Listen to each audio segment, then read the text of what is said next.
In our first problem, we want to be able to write the equation in standard form. Okay, now, just by looking at the equation, I want to identify exactly what conic section I have. Since we see here we have positive 2x squared plus 4y squared, plus being the key indicator tells me I have an ellipse or a circle with coefficient 2, coefficient 4 being different. We know this must be an ellipse. So my first step in writing this in standard form is to group the x's, group the y's, and take any constants to the other side.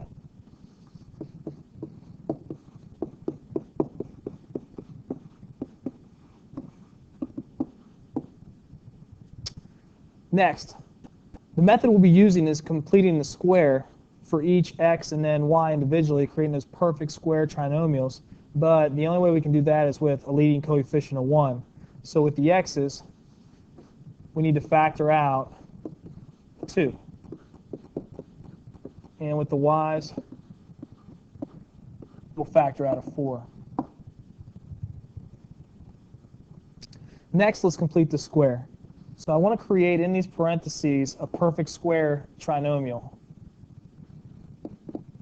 So half of 3 is 3 halves, and 3 halves squared, 9/4. Half of 2 is 1, 1 squared is 1. So if we're creating these new numbers on the left side, then we'll also need to add them to the right side to keep the equation balanced. So here we have 18/4, and in the second part we have plus 4.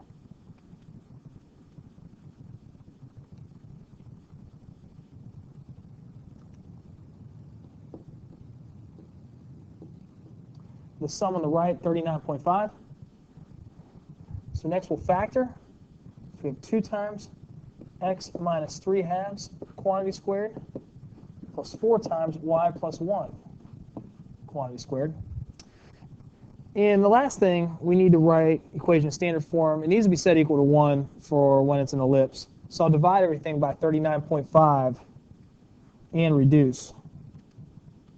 So we have x minus 3 halves quantity squared over 19.5 plus y plus 1 squared over 9.875 equals 1.